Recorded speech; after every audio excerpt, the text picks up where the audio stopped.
Hi everybody, thanks a lot for joining us for Lawrenceburg Public Library's DIY virtual. Today we're going to make an elderberry syrup, which is going to be a really fun winter craft and a good thing to add to your herbal home apothecary. Elder is very much a distinguished herb, and the species that we're going to work with today with the flowers and berries are often and commonly found around here in our region. So it's kind of neat too to learn more about it and hone in on your identification techniques, and it'd be very possible that many of you have these growing in your own yards or woods. So elderberries themselves are left to dry on the stem and then harvested. So they are ripe all summer and spring and summer, and then just about this time they start to dry up, and whatever the birds don't beat us to, you pick them then. So you pick them like little dried shriveled up grapes, which is kind of unusual. It'd be like if you didn't get to your grapes on time and you harvested them late. That's the elderberry harvest time. You want them to just kind of start to raisin up. Elderberries must be cooked for human consumption. And I'm going to say that one more time. Elderberries must be cooked for human consumption. It's a night and day difference in their chemical constituent, what they're created of and how they react to your body, from a raw elderberry to a baked, boiled, or cooked elderberry. And there's just no reason to ingest or even try an uncooked or raw elderberry. And the green ones that are unripe, or if they're not fully ripe, have toxicity levels. I wouldn't consider them like lethal or toxic, but they would definitely upset your stomach and just be an undesirable effect. So it's really important that the elderberries are ripe, that you harvest them at the right time when they're withered up and starting to dry up on the vine, right, or the vine. And then they have to be cooked before you ingest them. That's just like so important, okay?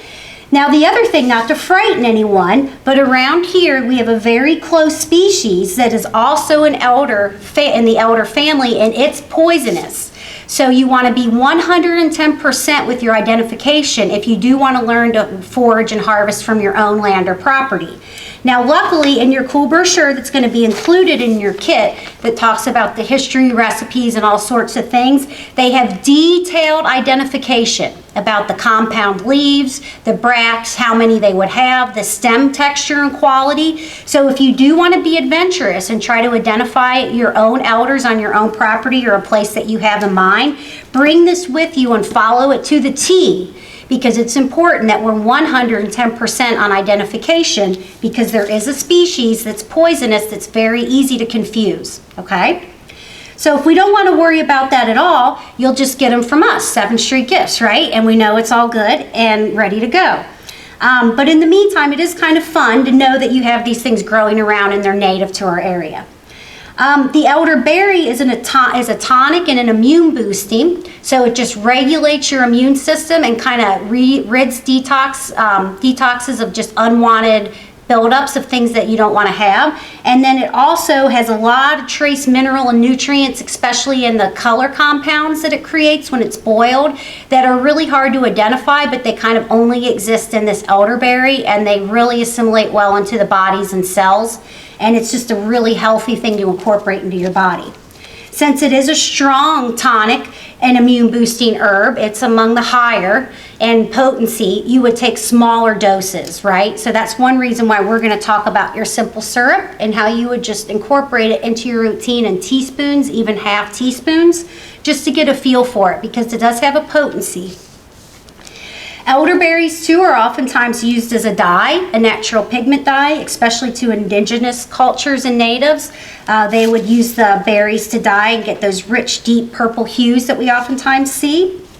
And mostly that's it. It's used to make jams, jellies, tonics, and teas, and it has to be cooked, right? And we have to be 110% about our identification.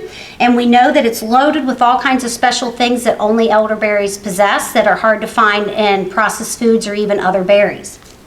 Now the elder flowers, they're kind of an underappreciated part of the elder, and they're personally my favorite.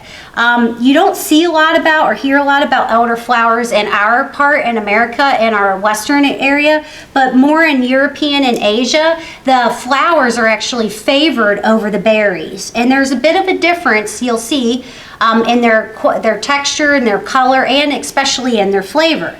However, since the flowers create the berries, even though there's a difference in their color and texture, they're very similar in their chemical components. So you get the same immune boosting, tonic qualities that you get from the berries, and just a little milder of a form, which again, because the berries are so potent and need to be taken in small doses, I feel like the elderflowers are a little easier to use in quantity, and they have a milder flavor and a lighter color that I guess appeals to a more broader palate, right? In Scandinavia and European nations, like I said, the elderflower is a super popular drink. And even like juice boxes, and where we would buy like Simply Lemonade at the store, you can buy Simply Elderflower.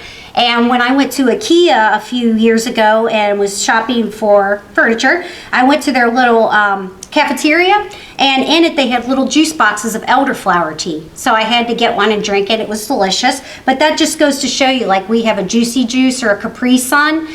More, I guess, progressive nations have like elderflower as a convenience drink instead. Now, when you pick an elderflower, you want to pick it when it's still in a bud. So it's kind of similar to a Queen Anne's lace, where they have those tight white buds and you can kind of see a flower, but they haven't opened yet. And then you pick them when they're real gentle, just right at the end of the bract there, and you let them air dry. And then generally, if you have a few flowers that kind of open up, they just sort of dust down. And they do kind of crumble apart, and they're sort of lighter and easier to spread and work with, which is something else that I like about. Again, they have a lighter flavor and a lighter color than the berry, and they're oftentimes used in skincare. So you'll see elderflower steams or elderflower lotions, and it's a very common ingredient in like high-end cosmetics and skincare. So now that we've talked about your elderberries and your elderflowers, we're going to talk about how you're going to make your simple syrup, okay? And again, in your kits, you have your brochures, and they have a lot of facts, and then they have a distinct recipe, okay, to follow, and it tells about the elderberry syrup and other ideas if you want to enhance it. Now, we're going to make a sample size. This is for a 4 ounce. We're going to do a 1 ounce. So I've pre-measured, actually Owen pre-measured and weighed with me your berry and your flour. So you're going to use all of this, okay? You're going to use every bit of it. And here's the flour.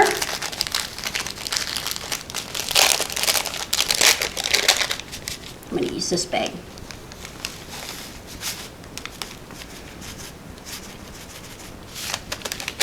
So elderflower. And here is our berry.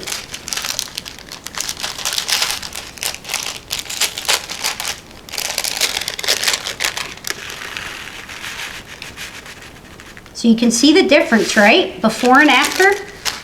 And again, we're going to put the flour and the berry in our simple syrup because I love them both, and I think they deserve equal credibility and incorporation into recipes. So your recipe just says the berries, but we're going to do the flowers too. And the kits that we do at the shop and sell at the shop, we do both. And then as an enhancement, it helps soothe and kind of give the flavor a little bit more of a pop, because it's kind of a strange, odd, bland flavor. It's not a bad one, but it's hard to put your finger on. We're going to incorporate a simple cinnamon stick and a simple anise star.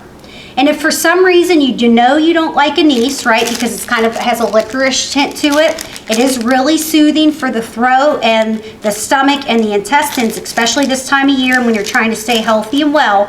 But if you don't want a hint of anise or that licorice flavor, you would just omit this. You wouldn't incorporate it. You could pull it out and use it for a craft, or put it in your bird feeder, or do whatever you like with it. Same with the cinnamon stick. If you have an aversion to it, most people don't with cinnamon as much as anise, then just simply omit it. I like it because it brings a nice flavor, and then we incorporate the anise and the cinnamon in for flavor and sweetness instead of a sugar or a honey. Now, if you know you're going to want a little bit of sugar or honey, I would add about a tablespoon to the brew that we're going to do to sweeten it ahead of time. I prefer to do unsweetened and incorporate the herbs and spices, but it's just a personal preference. You'll also see in your recipe book that they incorporate anise, cinnamon, and I think ginger in as well. So it's just a nice pairing. Now what we've gone on ahead and done is Mike and I got here a little bit early and we prepared everything ahead of time. So this is what your kit's gonna look like, and this is what you're gonna have. I'll show you really quick.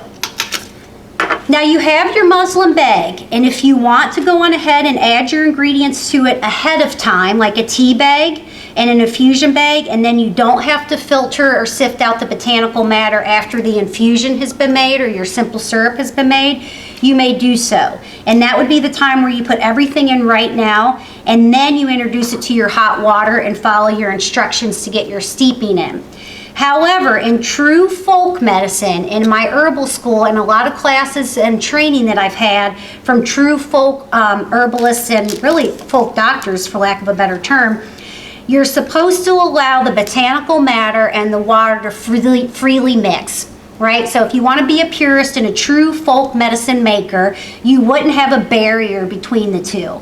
So it's kind of tricky to see. I'm going to use this stir. I just put it in there and it's kind of like a big mishmash. So it looks a little funky, but that's what we want. And again, there's a lot of research that the barriers, like a tea bag or even a simple muslin bag or cheesecloth, a lot of people really feel it breaks down the infusion and the medicinal properties. So they like those to freely touch and really sit in there and steep.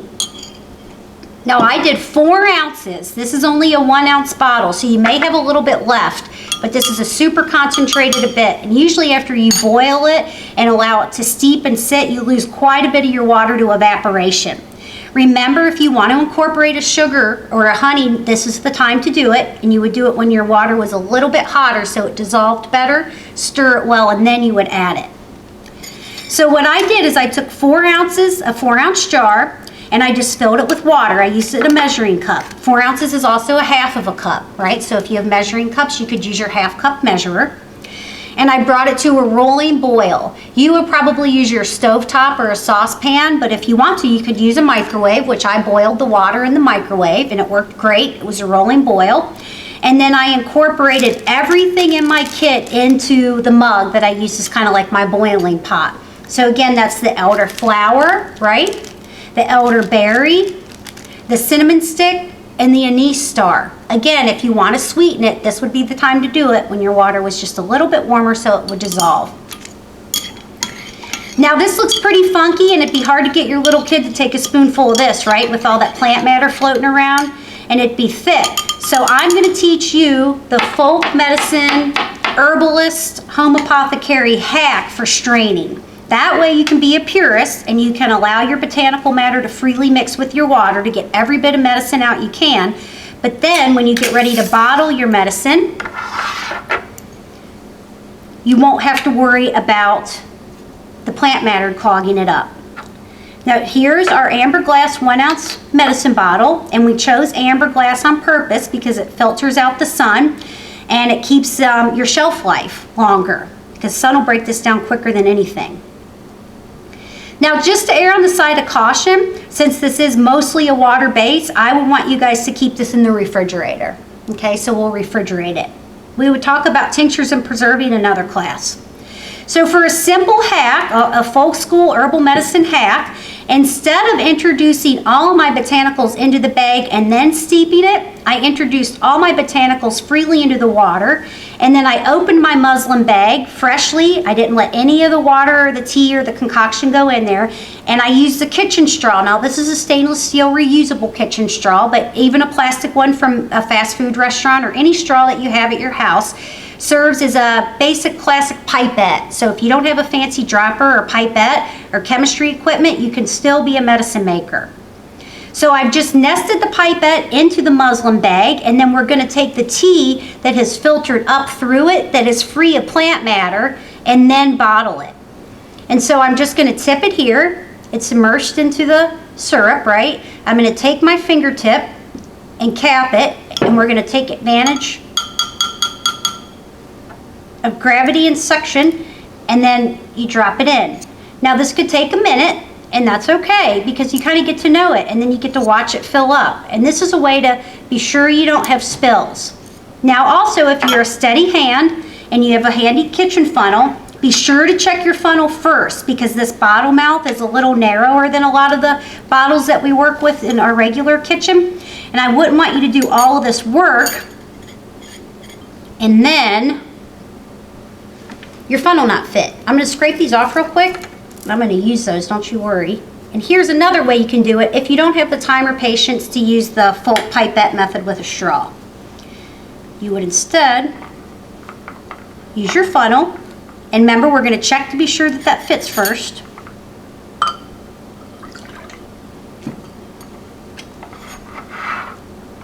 And then you're going to pour it like a sieve through your bag. And that will filter out our plant material. Oh yeah, we got this going on. You get a little bit of a seal. Move this over. This is for the impatient medicine maker. And then you'll see I even overfill mine just a bit. We're gonna have that baby to the brim.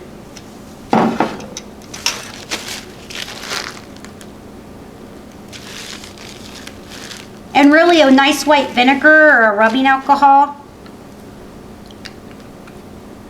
would be perfect to wipe your bottle off with if you spill a little bit like I did.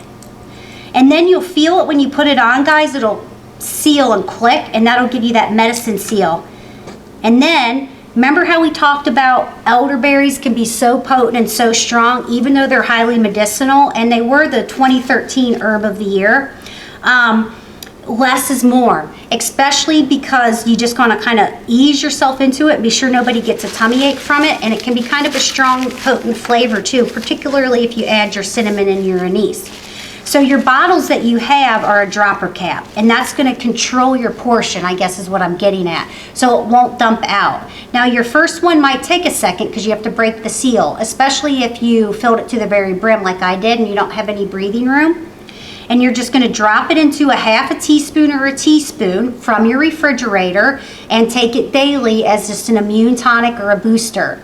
Now if you feel like you're coming down with something, or you've got a sore itchy throat, or you've got a little sick kid that needs some love, you could add about a tablespoon of this with a tablespoon of honey, warm it up and make like a thick syrup and make it a little bit sweeter and give a little bit more of a quantity.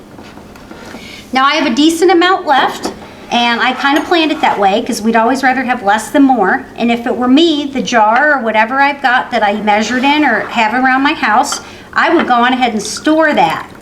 Now if you leave the botanical matter in there to let it sit, it's only going to enhance that medicine and make it stronger. And you would turn your simple syrup then into an herbal concoction an herbal decoction or an infusion, which just means it's stronger and more potent and more concentrated because it's been allowed to sit in the botanical matter longer. And that's fine, but you would just know it'd be much more potent, much more strong, and maybe you would start off with a quarter teaspoon of that instead.